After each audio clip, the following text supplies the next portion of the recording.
Hi, this is my channel SST zone DAV. हम कर रहे हैं class 8 social science chapter 14 the nationalist movement. ये हमारे चैप्टर का पार्ट 3 और लास्ट वीडियो है। पार्ट 1 और पार्ट 2 हमने ऑलरेडी कर लिया है, जो आपको मेरे चैनल एसएसटी जोन डीएवी में मिल जाएगा। प्लीज़ सब्सक्राइब माय चैनल और आपको ये प्लेलिस्ट में भी मिल जाएगा। चलिए हम देखते हैं, रिकॉल करते हैं। हमने फर्स्ट पार्ट में किया था first movement, Indian national Congress का फॉर्मेशन, 1905 में बंगाल पार्टीशन और स्वदेशी मूवमेंट जो 1905 के बाद हुआ था, जिसमें हमने ब्रिटिश गुड्स को बाइकॉट किया और इंडियन गुड्स को प्रमोट किया है। और फॉर्मेशन ऑफ मुस्लिम लीग, यानी मुस्लिम के लिए अलग से सेपरेट ऑर्गेनाइजेशन बनाई गई। सूरत स्प्लिट में क्या हुआ कि रेडिकल्स और मॉडरेट्स जो थे कांग्रेस में अलग अलग हो गए थे, उन लोगों के बीच डिफरेंसेस बढ़ गए थे। मॉर्लेमेंट ऑफ रिफॉर्म 99 में आया था, जिसने इंडियंस को पैसिफाई यानी संतुष्ट करने की कोशिश की थी, और इसने एक बड़ा काम कर दिया था, कम्युनल डिवीज़न कर दिया था, यानी उन्होंने मुस्लिम्स के लिए अलग से सेपरेट इलेक्टोरेट बना दिया था। होम रूल लीग 1916 में एनी बेसेंट उसकी फाउंडर थी और बाल गंगाधर तिलक थे। लखनऊ पैक्ट, जिसमें वापस से हमारे मॉडरेट और रेडिकल्स मिल गए थे और ये मुस्लिम लीग भी उसमें आपस आके मिल गई थी। और हमने लास्ट वीडियो में मॉन्टेग्यू चैम्सफोर्ड रिफॉर्म भी किया था, जिसके अंदर डायरकी सिस्टम था। रॉलेट एक्ट और जलियांवाला मैसेकर भी किया था, जो हमारे हिस्ट्री का बहुत ही ब्लैक डे माना जा सकता है। रॉलेट एक्ट ब्लैक एक्ट है और जलियांवाला बाग मैसेकर वाला डे ब्लैक डे है, जिसमें हमारे लाखों लोग, हज़ारों लोग मारे जाते हैं। ठीक है, हज़ारों लोग मारे जाते हैं। और हमने नॉन कॉपरेशन मूवमेंट भी किया था, जिसमें चौरी चौरा हमने कर लिया था। नॉन कॉपरेशन मूवमेंट को चौरी चौरा जो इंसिडेंट हो गया, उसकी वजह से गांधी जी ने वापस ले लिया था। आगे हम करने वाले हैं Simon commission, Lahore session, civil disobedience, quit India act और टुवर्ड इंडिपेंडेंस, यानी इस वीडियो में हम चैप्टर को कंप्लीट कर लेंगे। चलिए हम समझते हैं साइमन कमीशन को। साइमन कमीशन क्यों आया था? 1919 में ब्रिटिश गवर्नमेंट ने इंडिया में एक क्या कहते हैं, एक कमीशन भेजी थी, जो इंडियन एक्ट 1990 को रिव्यू करने के लिए आया था, और फर्दर इसका काम था आगे होने वाले रिफॉर्म्स को देखना कि आगे हम कौन कौन से रिफॉर्म्स ला सकते हैं। बट इंडियंस ने इसको अपोज किया था। वाई, क्यों अपोज किया था? बिकॉज इस कमीशन में 7 ब्रिटिश मेंबर थे, कोई भी इंडियन मेंबर नहीं था, not even a single representative. ये एक तरीके से इंडियंस की इंसल्ट थी। अगर इंडिया में रिफॉर्म्स लाने हैं तो इंडियंस का होना ज़रूरी है, ताकि वही हमारे इंडियंस की प्रॉब्लम्स को आइडेंटिफाई कर पाएंगे। हाउ डिड इंडियन प्रोटेस्ट कैसे किया था इन्होंने? ब्लैक फ्लैग से इन्होंने इन साइमन कमीशन में जो लोग आए थे उनका बाइकआउट किया था, और स्लोगन लगाया था साइमन गो बैक। साइमन इसका लीडर था, उसी के नाम पे इस कमीशन का नाम था साइमन कमीशन, और उन्हें बोला गया था आप वापस जाएं। इसमें कांग्रेस और मुस्लिम लीग ने मिल के प्रोटेस्ट किया था। इस प्रोटेस्ट को रोकने के लिए उन्होंने लाठीचार्ज किया था, जिसमें लाला लाजपत राय को बहुत ज़्यादा चोट लगी थी, सेवरली इंजर्ड हो गए थे, और उसी में उनकी डेथ हो गई थी। तो ये हमारे लिए बहुत बड़ा लॉस हुआ था। लाला लाजपत राय इसी लाठीचार्ज में मारे गए थे। साइमन कमीशन के बाद लाहौर सेशन 1929 का बहुत इंपॉर्टेंट है। इससे पहले सूरत सेशन 1907, सूरत स्प्लिट, जिसमें मॉडरेट और रेडिकल्स डिवाइड हुए थे। लाहौर सेशन भी एक इम्पॉर्टेंट है, इसमें कुछ ऐसे फैसले लिए गए जिसलिए लाहौर सेशन आपको ध्यान रखना है। लाहौर रावी रिवर के बैंक के पास है, यानी रावी रिवर के किनारे है। 1929 में दिसंबर में ये सेशन रखा गया। उस टाइम कांग्रेस के प्रेसिडेंट हमारे जवाहरलाल नेहरू थे। ठीक है, तो कुछ डिमांड्स हुए। पूर्ण स्वराज की डिमांड हुई, कंप्लीट इंडिपेंडेंस। इससे पहले जो भी मूवमेंट्स आपने पढ़े, उसमें अभी तक सेल्फ गवर्नमेंट की बात आ रही थी, यानी हमें सेल्फ गवर्नेंस चाहिए। अब पूर्ण स्वराज यानी अब हम अपना कैसे करेंगे वो हम देख लेंगे। हमें आपका कोई भी इंटरफेरेंस नहीं चाहिए, कंप्लीट इंडिपेंडेंस चाहिए। ठीक है, उन्होंने अपनी डिमांड को अब हमने थोड़ी सी बदल ली, यानी अब हमें कंप्लीट इंडिपेंडेंस चाहिए, हमें थोड़ा बहुत से नहीं चलने वाला। फर्स्ट इंडिपेंडेंस डे डिसाइड किया था 26 जनवरी 1930 को। यह सेशन हुआ था दिसंबर 1929 में। तब सभी ने मिल के डिसाइड किया था कि 1930 में हम अपना फर्स्ट इंडिपेंडेंस डे मनाएंगे, पर ऐसा हो नहीं पाया था। हमारा कॉन्स्टिट्यूशन कब बना था? 26 नवंबर 1949 को हमारा कॉन्स्टिट्यूशन बन चुका था, पर उसे हमने तब से इन्फोर्स नहीं किया। उसे हमने इन्फोर्स किया 26 जनवरी 1950। हमने इस डे को, फर्स्ट इंडिपेंडेंस डे को ऑनर देने के लिए 26 जनवरी 1950 को अपना फर्स्ट रिपब्लिक डे मनाया, और उसी दिन से हम हर ईयर अपना रिपब्लिक डे 26 जनवरी को ही मनाते हैं। तो ये एक रीज़न था कि किस लिए हमने 26 नवंबर ना मना के 26 जनवरी में मनाया। लाहौर सेशन के बाद हम करेंगे सिविल डिसोबीडियंस मूवमेंट, यानी गवर्नमेंट के जो भी रूल्स हैं उसको अब हम ब्रेक करेंगे, यानी लोग तोड़ेंगे। तो ये हमारा एक सॉल्ट सत्याग्रह के से नाम से भी जाना जाता है। इंडिया में उस टाइम सॉल्ट जो है, सॉल्ट तो अभी भी सबके लिए एक इसेंशियल कमोडिटी है, बहुत ही इम्पॉर्टेंट चीज़ है।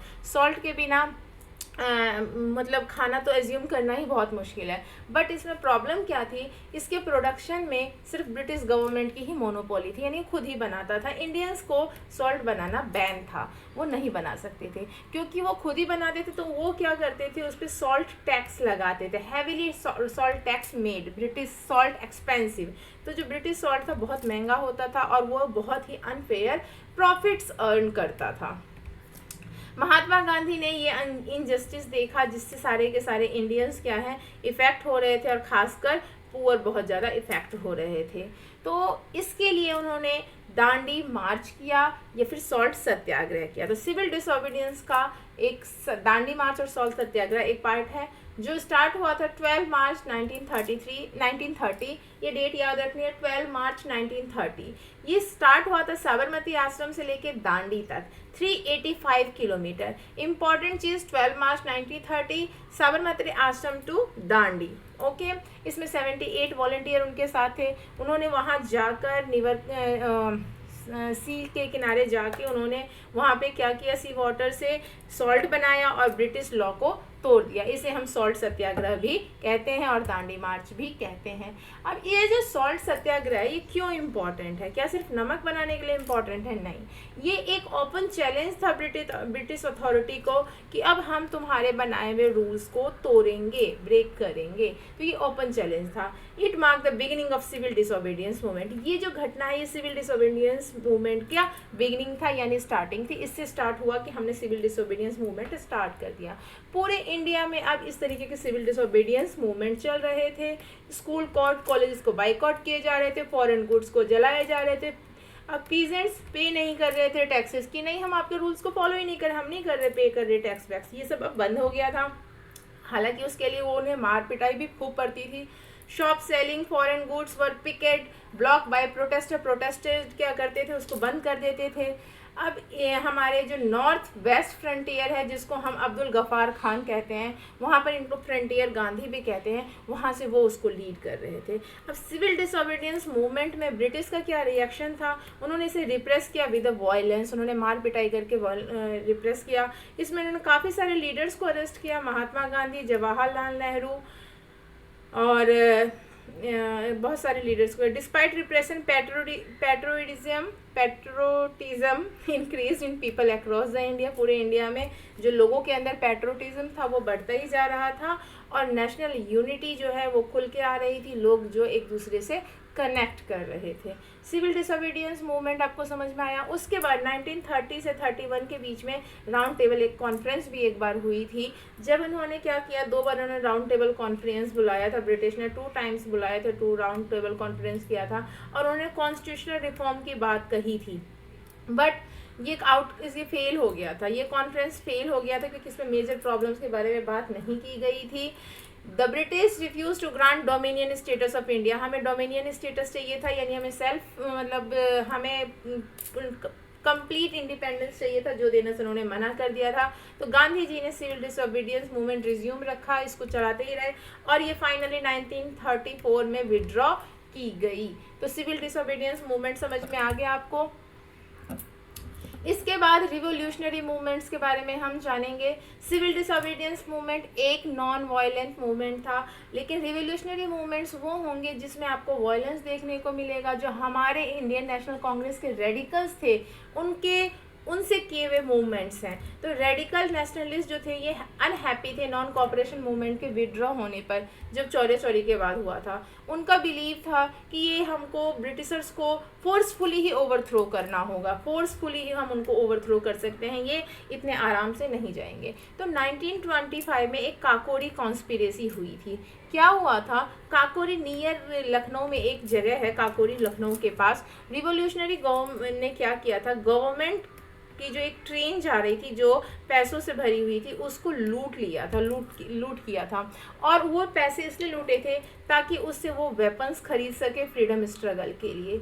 तो ये जो था ये एक वॉयलेंट वाला मेथड था। Revolutionary of Hindustan socialist Republican association, ये कौन से रिवोल्यूशनरी थे, हिंदुस्तान सोशलिस्ट रिपब्लिकन एसोसिएशन, उसके ये सारे लीडर्स थे, राम प्रसाद बिस्मिल, चंद्रशेखर आज़ाद, योगेश चटर्जी, योगेंद्र शुक्ला और भी काफ़ी सारे इसके अंदर लीडर्स हैं। इन लीडर्स ने मिलकर इस काकोरी कॉन्स्पिरेसी को किया। इसमें नाम याद रखना है आपको, चंद्रशेखर आज़ाद और राम प्रसाद बिस्मिल, जो दो इम्पॉर्टेंट नाम हैं।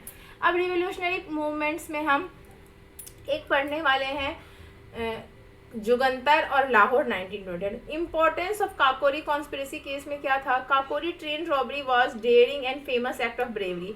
तो ये क्या है, इस तरीके के एक्ट से यंगस्टर बहुत ही इंस्पायर्ड होते हैं। उस टाइम जो ऐसा ब्रेवरी वाला एक्ट हुआ तो इंडियंस के अंदर, यूथ के अंदर बहुत ज़्यादा पावर आई कि हाँ हम ऐसे लूट के भी ब्रिटिशर्स को मजा चखा सकते हैं। ये होता है ना टिट फॉर टैट वाली पॉलिसी, इस टाइप की फीलिंग्स लोगों के अंदर आ रही थी।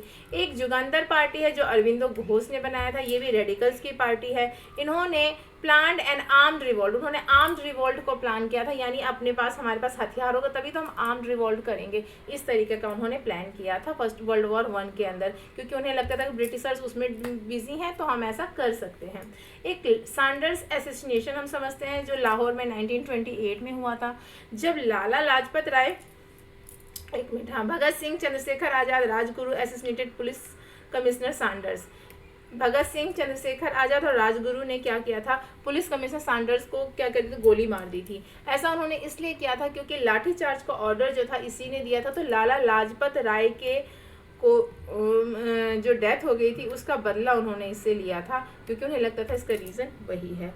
भगत सिंह और बटुकेश्वर दत्त ने सेंट्रल लेजिस्लेटिव असेंबली में भी बॉम्ब फेंका था। ये भी एक डेयरिंग एक्ट था ब्रिटिशर्स को जगाने के लिए कि अगर आप सीधे तरीके से बात नहीं मानोगे तो हमें ये तरीके भी आते हैं। उन्होंने एक बॉम्ब फेंका था और उसमें उन्होंने कहा था कि अनजस्ट लॉ, वो किसी को मारना नहीं चाहते हैं बट अनजस्ट लॉ के खिलाफ उन्होंने बस ये बॉम्ब फेंका था। भगत सिंह, सुखदेव और राजगुरु को 1931 में हैंग कर दिया गया था, फांसी की सज़ा दे दी गई थी। आपने ये मूवी भी देखी होगी भगत सिंह की। अब इंडिपेंडेंस के अदर रिवोल्यूशनरी ग्रुप के नाम देख लो। इंडिया हाउस, नाम याद रखना, मदन लाल ढींगरा का है। गदर पार्टी लाला हरदयाल का है। बर्लिन पार्टी वीरेंद्रनाथ चट्टोपाध्याय का है। ये कुछ नेम्स आपको याद रखने होंगे, it's a very important for exam point of view. After withdrawing the civil disobedience movement, Gandhi ji retired from active politics for some time. जब ये सब हो गया तो एक्टिव पॉलिटिक्स से उन्होंने थोड़े दिनों के लिए रिटायरमेंट ले लिया और उन्हें हरिजन्स को अपलिफ्ट करने के लिए भी काफ़ी सारे कदम उठाए, काफ़ी सारा हेल्प किया। अब हम समझने वाले गवर्नमेंट इंडिया एक्ट 1935। ध्यान करो, हमने 1919 मॉडल मिंटो और 1919 और 1919 में 2 रिफॉर्म्स ऑलरेडी गवर्नमेंट ला चुकी है। उन रिफॉर्म्स को हम इनसिग्निफिकेंट मानते हैं, यानी उसमें कुछ खास चेंजेस हमारे बेनिफिट के लिए नहीं थे। ठीक है, इसमें कुछ कॉन्स्टिट्यूशनल रिफॉर्म लाए गए। ठीक है, governor general was head of central administration, यानी सेंट्रल एडमिनिस्ट्रेशन का अब जो हेड होगा वो गवर्नर जनरल होगा। इंट्रोड्यूस प्रोविंशियल ऑटोनॉमी, यानी जो प्रोविंस है उसको अपनी ऑटोनॉमी होगी, वो किस तरीके से अपने प्रोविंस को संभालता है। प्रोविंस यानी जो जगह है जो उन्होंने अपने अपने प्रोविंस बनाए हुए थे उसको। Federation of state were propose, अब उन्होंने प्रोविंशियल गवर्नमेंट एक अलग बना दी और सेंट्रल गवर्नमेंट एक अलग बना दी, इसलिए प्रोविंस को ऑटोनॉमी मिल गई कि अपने प्रोविंस को वो कैसे संभालते हैं। जो फेडरल सिस्टम अभी हम फॉलो कर रहे हैं सेंट्रल और स्टेट का, ये फेडरल सिस्टम 1935 के एक्ट से ही हमारे पास आया है। अब सेंट्रल का कंट्रोल बड़ी चीज़ों में होता था, डिफेंस, एक्सटर्नल अफेयर और रेलवेज पर, और बाकी प्रोविंस का छोटी चीज़ों पे होता है। एक सिंपल कंपैरिजन है ये कि इस टाइम में क्या हुआ था, सेपरेट इलेक्टोरेट आ गया था। इसमें सेंट्रल लेजिस्लेटिव बाइकैमरल बन गए थे, ड्यूअल ड्वेल सिस्टम बन गई थी। और 1935 तो हमने यहाँ पे समझ लिया क्या हो रहा था इसमें, प्रोविंस को भी थोड़ी ऑटोनॉमी दे दी थी, डायरकी सिस्टम ख़त्म हो गया था और फेडरल सिस्टम स्टार्ट हो गया था। अब हम समझने वाले हैं क्विट इंडिया मूवमेंट 1942 में आया था। फर्स्ट वर्ल्ड वॉर कब से कब आया था, कमेंट में आप आंसर करेंगे। हम सेकेंड वर्ल्ड वॉर पे आ चुके हैं। सेकेंड वर्ल्ड वॉर 1939 है। World war 2 started 1939। The British government dragged India into the war. British government ने इंडियंस को वॉर में जाने के लिए बोला था। इंडियंस नहीं चाहते थे, इंडियंस लीडर्स बिल्कुल भी नहीं चाहते थे, पर ब्रिटिश जो थे एंटी ब्रिटिश फीलिंग थी इससे बढ़ रही थी और इंडियन नेशनल मूवमेंट बिगिन हो गया था और ज़्यादा फोर्स से। ठीक है, अब ये स्टार्ट कब हुआ था? 8 अगस्त 1942 में महात्मा गांधी जी ने क्रिप्स मिशन के फेलियर के बाद करवाया था। एक मिनट, हम पहले क्रिप्स मिशन करेंगे, सॉरी हम पहले क्रिप्स मिशन समझ लेते हैं, फिर हम क्विट इंडिया करेंगे। क्रिप्स मिशन कब आया था? Sent by prime minister during world war 2 के अंदर ब्रिटिश प्राइम मिनिस्टर ने इंडिया में सर स्टैफर्ड क्रिप्स को भेजा था। उनका काम था इंडियन नेशनल कांग्रेस को वॉर में कॉपरेशन लेना, यानी इंडियन नेशनल कांग्रेस से ये कॉपरेशन लेना कि आप हमें वॉर में सपोर्ट करें। ठीक है, बट ये मिशन फेल हो गई। It did not promise complete independence, क्योंकि इन्होंने हमें कंप्लीट इंडिपेंडेंस का प्रॉमिस नहीं किया, सिर्फ सेल्फ गवर्नेंस का प्रॉमिस किया था, इसीलिए ये मिशन फेल हो गई और क्रिप्स मिशन चली गई। इंक्रीज द फ्रस्ट्रेशन, इससे फ्रस्ट्रेशन हो गया और क्विट इंडिया मूवमेंट आ गया। ये स्लाइड थोड़ा पीछे आ गया था। अब हम क्विट इंडिया मूवमेंट को समझेंगे, क्योंकि क्विट इंडिया मूवमेंट आ गया था। वो चाहते थे कि हम सपोर्ट करें उनको वॉर में, बट इंडियंस को इसके अगेंस्ट बहुत ही गुस्सा था तो हमने सपोर्ट नहीं किया था। इसके अंदर सिविल डिसोबीडियंस, क्रिप्स मिशन के जाने के बाद महात्मा गांधी ने ये क्विट इंडिया मूवमेंट लॉन्च किया था, क्योंकि क्रिप्स मिशन चली गई थी और उनसे हम सेटिस्फाई नहीं थे, वो हमें कंप्लीट इंडिपेंडेंस नहीं दे रहे थे। गांधी जी ने फेमस कॉल दिया था, फेमस नारा दिया था, डू और die. Within 24 hours Gandhi ji and top Congress leaders were arrested, और सारे के सारे लीडर्स को उन्होंने 24 आवर्स के अंदर ही अरेस्ट कर लिया। तो जो फेमस कॉल है या फेमस स्लोगन है क्या है? डू और डाई। अब इसका इफेक्ट क्या हुआ? Movement spread rapidly all over the India. Thousand joined protest. British used brutal force to crush it. Brutal मतलब ब्रिटिशर्स ने इसको बहुत ही बुरे तरीके से कुचला, बहुत लोगों को मारा। पुलिस एंड आर्मी अनलीज्ड टेरर, अपना वो टेरर दिखा रही थी। Police attacked communal railway station and symbol of British rule. ठीक है, communication, people attack, sorry people ने कम्युनिकेशन, रेलवे स्टेशन और ब्रिटिश रूल को हर जगह उन्होंने, लोगों ने भी तोड़ा। तो ये घमासान लड़ाई हो गई थी क्विट इंडिया मूवमेंट ब्रिटिश और इंडियंस के बीच। अब सुभाष चंद्र बोस को हम समझते हैं, ये फेमस लीडर थे हमारे, ये मोस्ट डायनामिक नेशनलिस्ट थे। इनकी बात सबसे अलग है, ये बहुत ही अलग लीडर थे। ये आर्म्ड स्ट्रगल में बिलीव करते थे। ये बिलीव करते थे कि इंडिया को फ्री कराना है तो सिर्फ हम प्लीड से, प्रेयर से इंडिया को फ्री नहीं करवा सकते। इन्होंने अपना एक आर्म्ड स्ट्रगल का प्लान बनाया हुआ था। इन्होंने जो स्लोगन दिया था, you give me blood and I will give you freedom, यानी आप मुझे खून दोगे तो मैं आपको आज़ादी दिलाऊंगा, यानी आपको पूरे तरीके से अपने आप को समर्पित करना है, देना है। ठीक है, उन्होंने क्या किया था? उन्होंने किया था form to fight the British military. उन्होंने एक इंडियन नेशनल आर्मी बनाई थी जिसका काम था ब्रिटिश मिलिट्री से लड़ने के लिए, उन्होंने ये बनाया था। Fought alongside Japanese force in Burma and north east India. उन्होंने बर्मा और नॉर्थ ईस्ट इंडिया में साइड में रह के चुपके चुपके ये सारा काम किया था। Their struggle infuse patriotic enthusiasm across the nation, और ये पूरे कंट्री में उनके पैट्रियोटिक इंथ्यूजियाज्म को फैला रहा था। उनके एक्शंस क्या हैं? Escaped British imprisonment and went abroad to seek help for Germany and Japan. ये जो ब्रिटिशर्स ने इनको जेल में डाला तो उससे वो बच के निकल गए थे और जर्मनी और जापान में जाके उन्होंने हेल्प ली थी। Took over leadership of the Indian national army. उन्होंने इंडियन नेशनल आर्मी बनाई जो मोहन सिंह ने पहले फॉर्म की थी। ओरिजिनली किसने फॉर्म की थी? मोहन सिंह ने, और बाद में इन्होंने उसको आगे बनाया, रीऑर्गेनाइज किया ब्रिटिशर्स को हराने के लिए। INA soldier hosted the try colour on Indian soil. उन्होंने मतलब ट्राई कलर जो है इंडिया के सॉइल पर उन्होंने क्या किया था? फहराया था, और उन्हें अरेस्ट करके ट्राइड लेटर यानी उन्हें फांसी की सज़ा दे दी गई थी। अब हम टुवार्ड इंडिपेंडेंस की तरफ बढ़े। फर्स्ट वर्ल्ड वॉर ख़त्म हो गया था 1945 में। लेबर पार्टी ब्रिटेन में जीत गई थी। प्राइम मिनिस्टर बन गए थे हमारे एटली, क्लीमेंट एटली जो थे वहाँ के प्राइम मिनिस्टर बन गए थे। उन्हें इंडिया के इंडिपेंडेंस के प्रति सिंपैथेटिक हुई, यानी उन्होंने हमें देना चाहा, तो उन्होंने क्या किया, कैबिनेट मिशन 1946 में इंडिया में भेजा। उनका पर्पस था फॉर्मेशन ऑफ इंटरिम गवर्नमेंट, क्योंकि वो आएंगे तो एक इंटरिम गवर्नमेंट बनेगी, जो वर्ड अभी अभी आपने सुना होगा जो बांग्लादेश में हुआ था। Interim government is a temporary government, एक टेम्पररी गवर्नमेंट होती है, क्योंकि जब हम अपना कॉन्स्टिट्यूशन बना लेंगे, इलेक्शन कर लेंगे, तो वो गवर्नमेंट हट जाएगी। थोड़े दिनों के लिए काम संभालने वाली जो गवर्नमेंट होती है, जो थोड़े दिनों के लिए टेम्पररी होती है, उसे हम इंटरिम गवर्नमेंट कहते हैं। Muslim League refuse to join interim government, increase tension. अब टेंशन बढ़ा दी मुस्लिम लीग ने, उन्होंने ज्वाइन नहीं किया और हमें कहा कि उन्हें इंटरिम गवर्नमेंट नहीं चाहिए, उन्होंने रिफ्यूज़ कर दिया। अब मुस्लिम लीग की एक अलग ही डिमांड है सेपरेट मुस्लिम स्टेट। ये हमारी कंट्री के लिए एक बहुत ही दुखद घटना थी। मुस्लिम लीग ने डिमांड कर ली अलग से पाकिस्तान, यानी एक अलग से सेपरेट नेशन की। The main argument, Hindus and Muslim were two different nation and could not govern together. अब उनका ये था कि हम लोग साथ नहीं रह सकते, हिंदू मुस्लिम, तो ये हमारी कंट्री के लिए अच्छा नहीं था। फिर माउंटबेटन प्लान 1947 में आ गया। Lord Mountbatten the last viceroy presented a plan to divide India into 2 nation. अब लॉर्ड माउंटबेटन, याद रखना है, द लास्ट वाइसराय हैं हमारे इंडिया के, उन्होंने इंडिया और पाकिस्तान 2 अलग से नेशन बना दिए। Indian leaders including Gandhi ji did not approve the plan, किसी ने प्लान को अप्रूव नहीं किया था, but due to wide spread communal riots and violence they accepted partition as the only situation. अब क्योंकि इतना कम्युनल राइट्स हो रहा था, तो उनके पास कोई सॉल्यूशन नहीं था, कोई अलग तरीका नहीं था, तो उन्हें ये एक्सेप्ट करना पड़ा। तो ये जो हमारा पाकिस्तान के साथ जो डिवीज़न हुआ, वो बहुत ही दुखद, बहुत ही अच्छा नहीं था, और इससे काफ़ी सारे लोग मारे गए थे, बट एट द एंड फिर भी सब फ्री होके ठीक से रहना है, तो दैट्स गुड। चलिए, थैंक यू।